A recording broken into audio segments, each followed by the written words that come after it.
काबुल से सिफारती हमलों का काबुल से रवानगी का सिलसिला है जारी। इतवार को तालिबान के काबुल में दाखिले के बाद फ्रांसीसी सफीर डेविड मार्टिनन काबुल से हुए रवाना। फौजी हेलीकॉप्टर के जरिए काबुल से हुए रवाना। सिफारती अमले और एनजीओ से वाबस्ता शहरियों को भी काबुल से जल्द अज जल्द निकालने की हो रही है कोशिश। वजीर दाखिला फ्लोरेंस पर्ली के मुताबिक उन लोगों को भी काबुल से बाहर निकाला जाएगा जिन्हें फ्रांस ने सिफारती तहफ़्फ़ुज़ फराहम कर रखा है।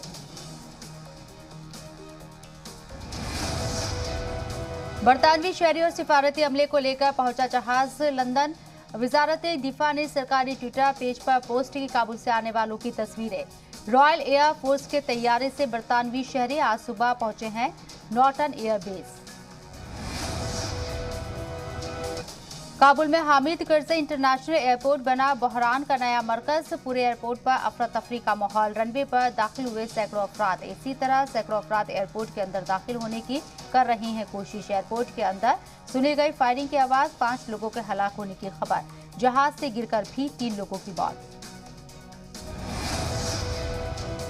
साबिक अफगान सदर हामिद करज़ई की अफगान आवाम से अपील। तालिबान के काबुल पर कब्जे के बाद आवाम से की घरों के अंदर रहने की अपील। वीडियो जारी कर तालिबान और अफगान फोर्स से शहरियों के जान माल की हिफाजत को यकीनी बनाने की अपील की। कहा पुरअमन मुज़ाकरात के जरिए मौजूदा बहरान को खत्म करना चाहिए।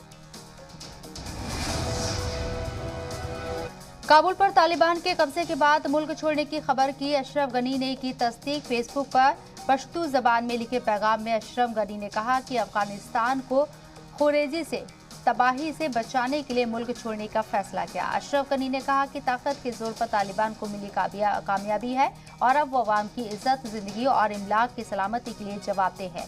अशरफ गनी ने किस मुल्क में पनाह ले रखी है इसे लेकर मुतज़ाद खबरें आ रही हैं। ज़रा के मुताबिक अशरफ गनी के साथ उनकी अहलिया, चीफ ऑफ स्टाफ और कौमी सलामती के मुशीर काबुल से रवाना हुए थे।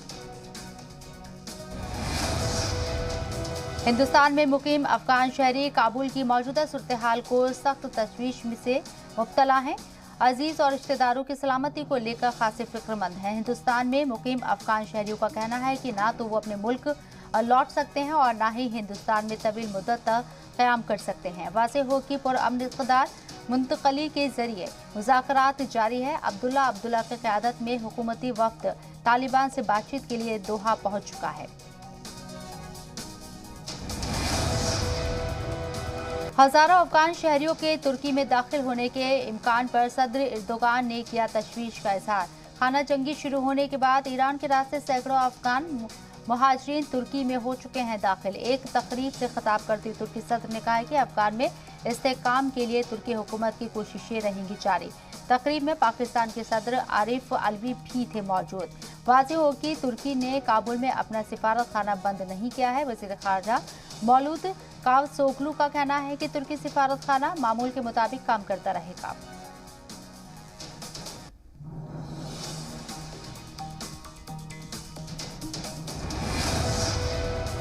तालिबान के कब्जे के बाद हजारों अफगान शहरी छोड़ चुके हैं मुल्क। सरहदी इलाके चमन में पाकिस्तान में दाखिल होने के लिए लगी हुई है लंबी कतारें। चेक पॉइंट पर लगी कतारों में खवातीन और बच्चे भी हैं शामिल।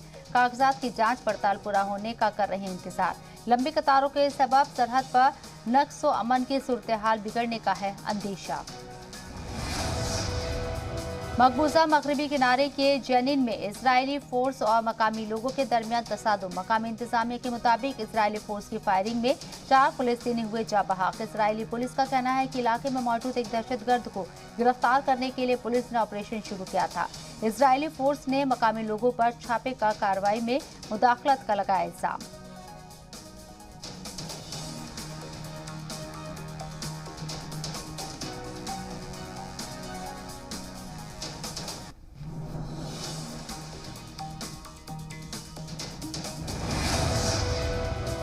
मलेशियाई वजीर आज़म मोहिउद्दीन यासीन और उनकी काबीना ने दिया इस्तीफा। शाह अल सुल्तान अब्दुल्ला को सौंपा इस्तीफा।